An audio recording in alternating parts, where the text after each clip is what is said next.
So hi guys, welcome back to our channel. I hope you are all doing well. So let's continue our NEET code 150 series. Today's question is LEET code 242 valid anagram. So the question is given two strings S and T, return true if T is an anagram of S and false otherwise. Now what is an anagram? An anagram is a word or phrase formed by rearranging the letters of a different word or phrase using all the letters exactly once. तो let's see कि first वाला जो example है what जिसमें S इसमें anagram है. S is given as anagram, T is given as NAGARAM. Now it is giving true. Let's see why it is true. So we are taking the first example जिसमें S हमें दिया हुआ है anagram and T is given as NAGARAM. Now अभी हमने देखा कि anagram का क्या मतलब होता है कि जो S एंड T की लेंथ है that would be same and जो उसमें कैरेक्टर्स हैं उनकी frequency would be the exactly same. तो लेट्स सी S में A की फ्रीक्वेंसी 2, M की फ्रीक्वेंसी 1, A की फ्रीक्वेंसी 3, N की फ्रीक्वेंसी 1 एंड G की फ्रीक्वेंसी 1, R की फ्रीक्वेंसी 1, M की frequency 1 and let's see in this इसमें भी A की 3, N की 1, G की 1, R की 1 एंड M की 1 है.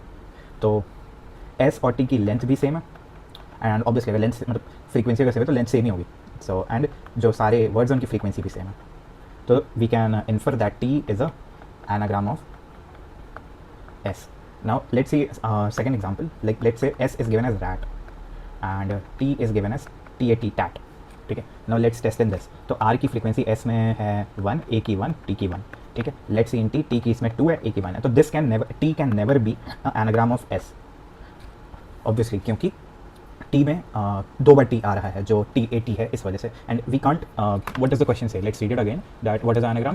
Anagram is a word of phrase form by rearranging the letters of a different word of phrase using all the original letters exactly once. इस पर ध्यान देना कि एक्जैक्टली वंस ही यूज कर सकते हैं जो इसमें लेटर्स हैं the same will be in this. ठीक है. तो लेट्स कम अगेन हेयर. तो जो एक अप्रोच मेरे दिमाग में बहुत सिंपली आती है दैट सबसे पहले तो मैं ये चेक कर लूँ कि जो S की लेंथ है वो इक्वल भी है T की लेंथ के. मान लो अगर यही नहीं है, इफ़ दिस इज़ नो, तो मैं तुरंत ही फॉल्स रिटर्न कर दूंगा. तब तो वो कभी एनाग्राम हो ही नहीं सकते अगर लेंथ ही सेम नहीं है. इफ़ लेट्स से S मुझे दे रखा है RATA, ठीक है, और T मुझे दे रखा है RAT, ऑब्वियसली ये कभी भी एनाग्राम नहीं होगा T S का क्योंकि इसमें A है एक्स्ट्रा. ठीक है. इसकी तो लेंथ 4 है S की एंड T की लेंथ 3 है. तो तो T would never be can never be anagram of S क्योंकि हम ऐड नहीं कर सकते. We can just rearrange. ठीक है. तो एक तो सबसे पहले मैं लेंथ का चेक रख सकता हूँ. सेकंड उसके बाद मैं क्या करूँगा कि मुझे हर वर्ड की फ्रीक्वेंसी चेक कर लेनी चाहिए. ठीक है. तो एक वेक्टर रख लेता हूँ जो कि 26 साइज़ का होगा और उसमें मैं अभी सब में 0 स्टोर कर दूँगा. This will be for S and मैं एक और वेक्टर रखता हूँ जो कि 26 साइज़ का होगा, उसमें भी सबकी frequency 0 and this will be for T. अब मैंने 26 साइज़ के क्यों लिया ये भी इंपॉर्टेंट है जानना क्योंकि S एंड T इसमें जो कंस्ट्रेंट्स में रखा है S and T consist of lower case English letters. ठीक है. तो लोअर केस 26 है तो I am respecting that and that's why मैंने ये 26 साइज़ का ही लिया है. वरना मैं मैप के लेके भी कर सकता था but here it would not add to the space complexity that much क्योंकि मैंने 26 साइज़ का ही है and not to the time complexity also. ठीक है. और मैं क्या करूँगा लेट्स से ये अरे ऐसे है और S मैं यही वाला एग्जाम्पल ले लेता हूँ. S मुझे T और ये RAT और I would map these words. ठीक है. RAT ये S के लिए है, T के लिए भी सेम ही होगा अरे and T would be RAT. ठीक है. S में R पे फ्रीक्वेंसी 1 है, A पे फ्रीक्वेंसी 2 है, T पे फ्रीक्वेंसी 1 है. इसमें R पे फ्रीक्वेंसी 1 है, A पे फ्रीक्वेंसी 1 है, T पे फ्रीक्वेंसी 1 है. एंड इसके बाद मैं ये चेक करूँगा कि जो फ्रीक्वेंसी 1 ऑफ I है क्या वो कभी ऐसा होता है कि वो फ्रीक्वेंसी 2 ऑफ I के इक्वल नहीं है. एंड इफ़ ये कंडीशन ट्रू होती है मेरे लिए तो मैं ऑब्वियसली रिटर्न फॉल्स कर दूंगा क्योंकि भाई अगर एनाग्राम थे वो दोनों शब्द एक दूसरे के T अगर एनाग्राम था S का तो ये जो एरे बना रहा हूँ मैं फ्रीक्वेंसी वाला ये एक्जैक्टली डिट्टो सेम आना चाहिए. Let's say example for this. Let's say S मुझे ये दे रखा है. ठीक है. और T मुझे ये दे रखा है. क्या T एनाग्राम है इसका? Let's check. मैं इसका एक पहले तो लेंथ चेक कर लूँगा, लेंथ सेम है. फिर मैं इसका एक एरे बनाऊंगा जिसमें मैं मैप कर दूंगा सारे वर्ड्स को. ठीक है. इसकी ज़रूरत नहीं है मैं. तो A पे फ्रीक्वेंसी 3 है, 1 है, इस पर G पे 1 है, R पे 1 है, M पे 1 है. ठीक है. मैं इसका भी यही एरे बनाऊंगा. इसमें भी मैं सारे वर्ड्स को मैप करूँगा पहले और फिर से स्टोर कर दूँगा फ्रीक्वेंसी एंड ये मैं चेक करूँगा कि हर पोजीशन पे ये सेम है कि नहीं. जो फ्रीक्वेंसी है उस जो मैंने स्टोर करा अगर वो सब पे सेम आता है तब तो सही है, तब तो एनाग्राम है. बट इफ वो एक पे भी अलग आता है, मान लो इसमें ये A नहीं होता तो यहाँ पे 2 होता तो ये 2 और 3 अलग हो जाता. अगर वो एक पे भी सेम नहीं आता तो obviously it can't be anagram. Now how will I do it. इसका एक तरीका होता है. I will obviously loop from INTI equal to 0 to S के साइज़ तक. S और T का साइज़ सेम ही होगा तभी मैं ये कर रहा हूँ क्योंकि मैं पहले चेक कर लूँगा. तो frequency of SI minus A plus plus मैं ये करूँगा. ठीक है. और फ्रीक्वेंसी 2 में भी मैं यही करूँगा. उसमें मैं TI कर दूँगा, TI minus A plus plus. क्यों? क्योंकि जो स्मॉल ए का S का होता है वो 97 होता है, B का 98 होता है, C का 99 होता है. ठीक है. तो what I am doing is मान लो SI होता है पहले B. ठीक है, मान लो एस कोई शब्द है बी ए बी, ठीक है, तो जो एस में बी आएगा that would be minus A would become 98 minus 97, ठीक है। जो एरे है उसको यहाँ पे कंसिडर कर लेते हैं 0 1 2, ठीक है, तो 98 माइनस 97 इट वुड बिकम 1, तो 1 ये यहाँ पे आएगा एंड यहाँ पे ये फ्रीक्वेंसी को जो मैंने यहाँ पे 0 स्टोर कर रखा होगा इसको कर देगा ये 1, एंड इस 1 इंडेक्स पे एंड 1 इंडेक्स पे which corresponds to B for me, वहाँ पे प्लस प्लस हो जाएगा। एंड ऐसा ही सेम इस वाले में भी हो जाएगा अगर होना होगा तो, if the T would B anagram, तो यहाँ पे टी वाला जो एरे होगा उसमें भी वो 1 पोजीशन पे जाके जो 0 है उसको 1 कर देगा। If T would be something like A B B, तो वो एनाग्राम होगा एस का जो कि बी ए बी है, दैट्स वाई, ठीक है। तो आई थिंक एक्सप्लेन कर दिया मैंने काफ़ी हद तक। Now let's start coding it.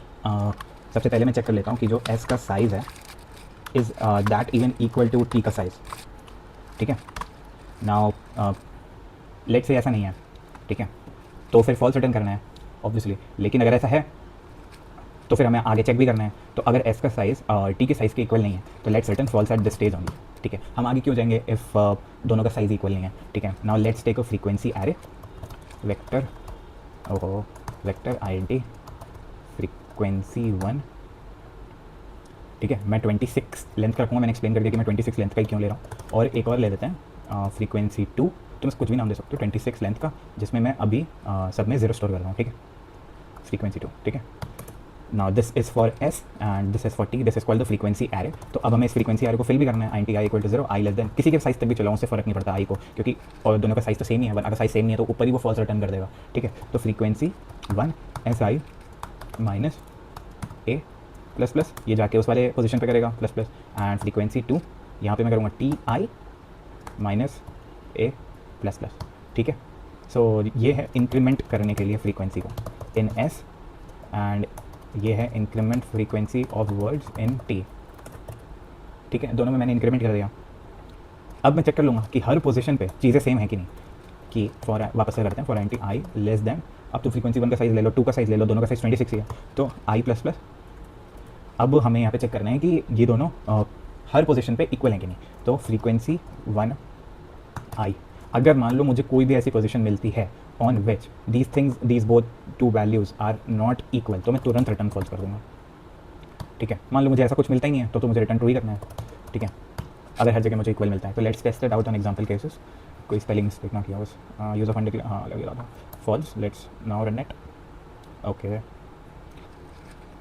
अब देखते हैं, तो एग्जाम्पल टेस्ट केस पास हो गए, अब वो देख लेते हैं, ठीक है, सबमिट हो गया and all test cases have pass. Let's discuss the time complexity for now. तो जो हमने लेंथ चेक करा है, ठीक है, ये वाली चीज़, ये बिग O 1 है, ये जो हमने फ्रीक्वेंसी एरे बिल्ड करा है, this can go max to big O n and this is till 26 size, तो दिस कैन बिग O 26। तो जो मेरी टाइम कॉम्प्लेक्सिटी आती है for this approach it would be big O 1 plus big O 26 plus big O n and it would amount to big O n in total. Space complexity would be big O 1 obviously, क्योंकि ये 26 size के हैं, तो confuse मत होना, जो मैंने array लिया है वो ऑक्सिलरी स्पेस है, इट इज़ ओनली 26, ठीक है, कांस्टेंट स्पेस पे है, so there it fix size का एरे है, तो it does not matter then. But ये ध्यान रखना कि क्योंकि हमारे पास लोअर केस कैरेक्टर्स थे तो जो कैरेक्टर सेट था ना वो फिक्स था हमारे पास, बट मान लो यूनिकोड होता, like if character set fix नहीं होता तो जो स्पेस कॉम्प्लेक्सिटी होती वो डिपेंड करती on the number of distinct characters, ठीक है। Like I can take this follow up for now, but चलो इसको नेक्स्ट वीडियो में कर लेंगे।